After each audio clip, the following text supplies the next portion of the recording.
کیا مکہ میں 20 رکعت تراویح ہوتی ہے؟ براہ کرم حدیث سنا دیں۔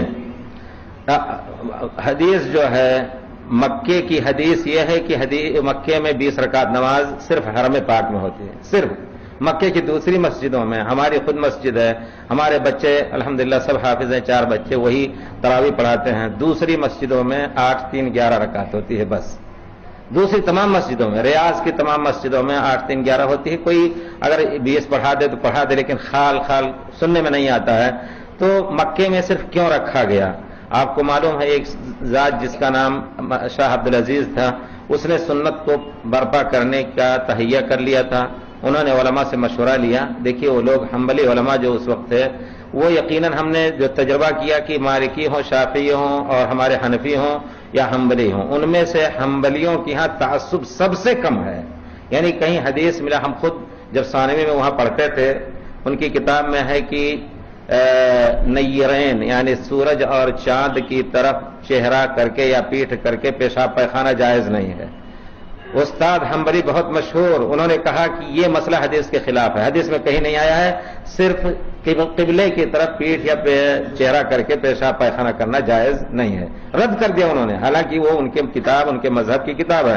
تو کہنے کا مطلب ہے کہ وہ لوگ جو امام ملک عبدالعزیز نے بھی کہا کہ 8 رکعتیں یہاں نافذ کی جائیں، لیکن ان لوگوں نے حکمت کا فتویٰ دیا، ان کو کہا نہیں، حرم چونکہ ایک عالمی جگہ ہے اور دنیا کے لوگ آتے ہیں، کچھ لوگ 20 پڑھنا چاہتے ہیں، کچھ لوگ 10 رہ گئی، آپ ایسا کریں کہ 2 امام کر دیں، ایک امام 8 2 10 رکعت پڑھائیں، دوسرے امام 8 2 10 رکعت پڑھائیں، جس کو 10 پڑھنا ہے پڑھ کر کے 1 رکعت اتر پڑھ لے چلا جائے، اور جس کو 20 پڑھنا ہے 50 پڑھنا ہے اپنا پڑھے۔ تو یہ حکمت کی بات ہے، اس وجہ سے حرمین شریف میں اور اس کا وجود کوئی بری چیز نہیں ہے۔ 2 امام خود آپ دیکھ لیں، کبھی ٹیلی ویژن پہ تو دیتے ہیں ہمارے خیال سے، امام کبھی 20 رکعت ایک امام نہیں پڑھتا ہے، وہ پڑھا کر کے کھسک جاتے ہیں، عام طور پر ایسے ہوتا ہے بہرحال۔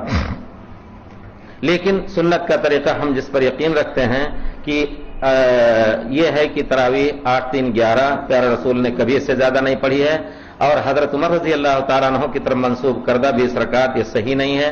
آپ نے جب حضرت ابی ابن کعب کو مسجد مبارک نبوی میں حکم دیا کہ آپ پڑھاؤ، تو نبی کریم صلی اللہ علیہ وسلم کی مسجد میں ان کو حکم دیا کہ 8 رکعتیں پڑھاؤ۔ کسی وقت حضرت ابی ابن کعب 36 رکعت پڑھا دیتے تھے، یہ ثابت ہے قیام اللیل مروزی وغیرہ سے۔ تو مسئلہ اس سے یہ نکلتا ہے کہ اگر آپ کی طبیعت حاضر ہے، اگر آپ صرف 8 پڑھ کر کے چلے جا رہے ہیں 8 3 11، تو انشاءاللہ سنت رسول اور فضیلت قیام لیل من قام رمضان ایمانا واحتسابا، وہ آپ کو فضیلت حاصل ہوئی۔ لیکن اگر کوئی شخص مزید پڑھنا چاہتا ہے تو یہ نہ عقیدہ رکھے کہ 20 ہی سنت ہے۔ 20 سے اب مجھے نہیں یاد آتا ہے، میں اپنے طور پر اتنے دنوں سے وہاں ہوں، کبھی زیادہ کیا ہے کبھی کم کیا ہے، لیکن 20 کبھی نہیں پڑھی ہے میں نے، یہ یقین کر کے کہتا ہوں اتنا جان بوجھ کر کے کہ 20 صرف کبھی نہیں پڑھی ہے میں نے زیادہ کیا یا کم کیا۔ تو ہم اس پر یقین رکھتے ہیں کہ جائز ہے زیادہ، آپ 8 پڑھ کر گئے، پھر آپ کی طبیعت میں آیا، گھر میں بیٹھے ہیں، شروع کر دیجیے کچھ پڑھنا، کوئی حرج نہیں ہے۔ لیکن یہ عقیدہ رکھنا کہ تراویح 20 سے کم نہیں ہے، یہ عقیدہ سنت رسول کے خلاف ہے۔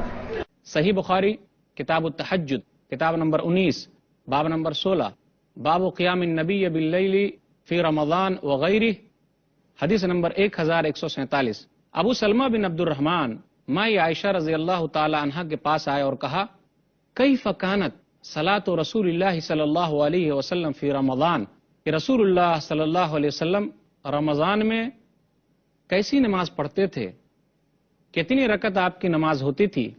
تو انہوں نے کہا، ما کانا یزید رسول اللہ صلی اللہ علیہ وسلم فی رمضان ولا فی غیرہ علی 11 رکعہ، کہ رسول اللہ صلی اللہ علیہ وسلم رمضان اور رمضان کے علاوہ راتوں میں 11 رکعت سے زیادہ نہیں پڑھتے تھے۔ ان لوگوں کے لیے دلیل ہے جو لوگ کہتے ہیں کہ تراویح کی نماز 8 رکعت ہے۔ اب ہم دوسرے مشہور قول کا جائزہ لیتے ہیں۔ کچھ علماء کا کہنا یہ ہے رات کی نماز جو ہے وہ نفل نماز ہے اور اس کے اندر وسعت ہے، گنجائش ہے۔ آدمی 8 رکعت پڑھے، 23 رکعت پڑھے، 13 رکعت پڑھے، 20 رکعت پڑھے، 36 رکعت پڑھے، 41 رکعت پڑھے، کیونکہ سلف صالحین سے رات کی نماز میں اتنی تعداد جو ہے وہ ثابت ہے۔ ایک حدیث ہے صحیح بخاری کتاب الوتر کتاب نمبر 14 حدیث نمبر 990 صلاۃ اللیل مثنا مثنا فاذا خشی احدکم الصبح صلی رکعۃ واحدہ توتر لہ ما قد صلی، کہ رات کی نماز دو دو رکعت کر کے ہے تو آدمی جتنی چاہے پڑھ سکتا ہے، اس لیے کہ رات کی نماز کے اندر وسعت ہے، گنجائش ہے۔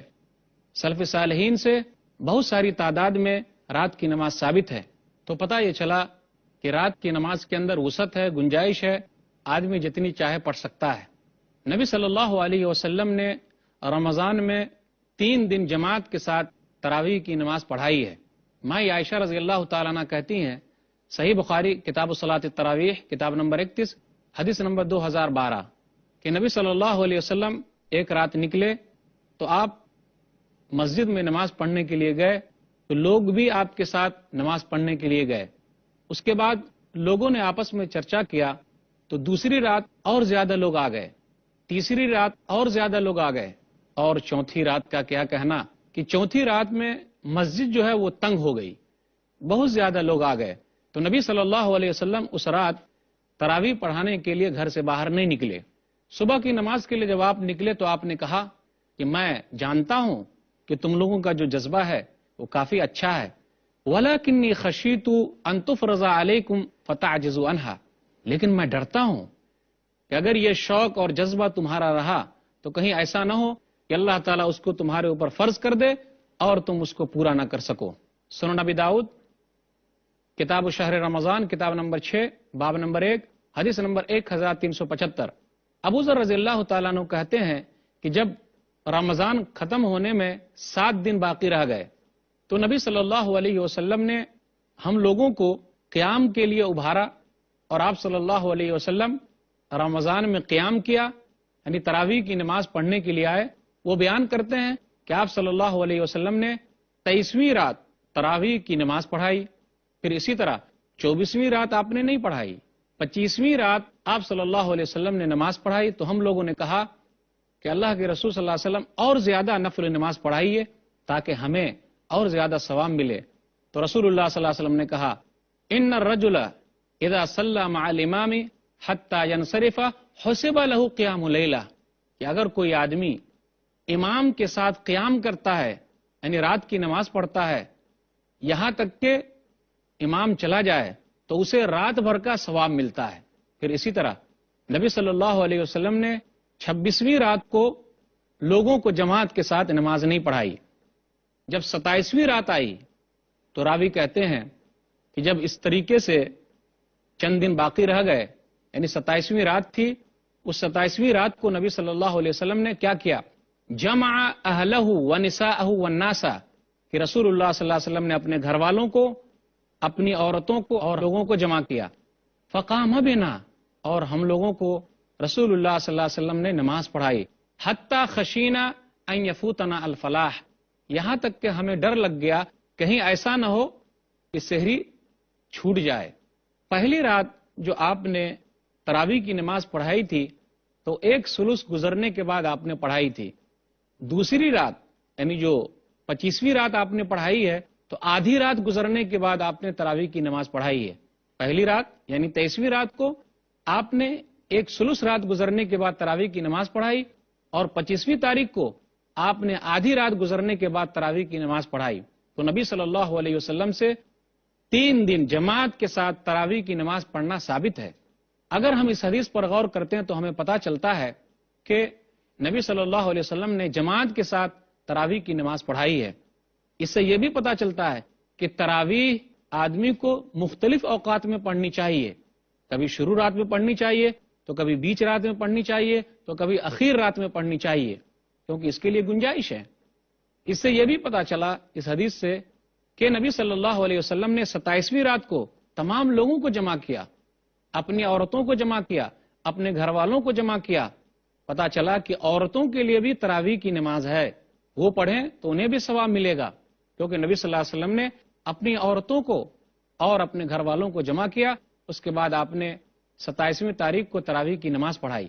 اس حدیث سے یہ بھی پتہ چلا کہ جو کوئی بھی آدمی امام کے ساتھ تراویح کی نماز پڑھتا ہے، رات میں قیام کرتا ہے، اور قیام کرنے کے بعد امام جب چلا جاتا ہے اور وہ بھی چلا جاتا ہے تو اسے پوری رات کا ثواب ملتا ہے۔ تو اسے معمولی نہ سمجھے. تراویح کی بڑی اہمیت ہے، آدمی کو چاہیے کہ اس کا اہتمام کرے. اب مسئلہ یہ ہے کہ جب نبی صلی اللہ علیہ وسلم نے 3 دن تک تراویح کی نماز پڑھائی ہے، اس کے بعد آپ نے نہیں پڑھائی، تو آج کل جب ہم جماعت کا اہتمام کر رہے ہیں وہ کیا ہے؟ جمہور علماء کا کہنا ہے کہ جماعت کے ساتھ تراویح کی نماز پڑھنا اہم ہے. عمر رضی اللہ تعالیٰ عنہ نے جب دیکھا کہ مسجد کے اندر بہت سارے لوگ الگ الگ نماز پڑھ رہے ہیں، تو عمر رضی اللہ تعالیٰ عنہ نے تمام لوگوں کو ابی بن کعب کے پیچھے جمع کر دیا. اس کا واقعہ ذکر ہے صحیح بخاری کے اندر. صحیح بخاری کتاب صلاۃ التراویح کتاب نمبر 31 حدیث نمبر 2010 کہ عمر رضی اللہ تعالیٰ عنہ نے دیکھا کہ لوگ الگ الگ نماز پڑھ رہے ہیں، تو وہ عبد الرحمن عبد القاری کے ساتھ مسجد کے اندر گئے. پھر اس کے بعد ان کی خواہش یہ ہوئی کاش کہ ایسا ہوتا کہ لوگ ایک امام کے پیچھے جماعت کے ساتھ تراویح کی نماز ادا کرتے. تو انہوں نے ابی بن کعب رضی اللہ تعالیٰ عنہ کو حکم دیا کہ وہ تمام کے تمام لوگوں کو تراویح کی نماز پڑھائیں. دوسری رات پھر جب آپ گئے تو آپ نے دیکھا کہ تمام کے تمام لوگ ایک قاری کے پیچھے نماز پڑھ رہے ہیں، تراویح کی نماز ادا کر رہے ہیں. تو انہوں نے کہا نعم البدعۃ ھذہ، یہ کتنی اچھی بدعت ہے. اس سے مراد یہ ہے کوئی سنت کو مردہ کرنا نہیں تھا، بلکہ یہ صرف لفظی طور پر بدعت کا لفظ استعمال ہوا ہے، یعنی یہ اچھا لگ رہا ہے، کتنی اچھی چیز ہے. پہلے لوگ الگ الگ پڑھ رہے تھے، اب لوگ جماعت کے ساتھ نماز پڑھ رہے ہیں. یاد رکھیے کوئی بھی صحابی کبھی بھی بدعت ایجاد نہیں کرتا. اب سوال ایک پیدا یہ ہوتا ہے کہ عمر رضی اللہ تعالی عنہ نے ابی بن کعب کو کتنی رکعت پڑھانے کے لیے کہا؟ موطا امام مالک کے اندر ایک روایت ہے، جلد نمبر 1 صفحہ نمبر 115 کتاب الشہر فی رمضان کتاب نمبر 6 باب نمبر 1. انہوں نے ابی بن کعب رضی اللہ تعالیٰ عنہ اور تمیم داری سے کہا کہ لوگوں کو 11 رکعت نماز پڑھائیں. موطا امام مالک میں اس کا ذکر ہے، سعید بن یزید نے اس کو نقل کیا.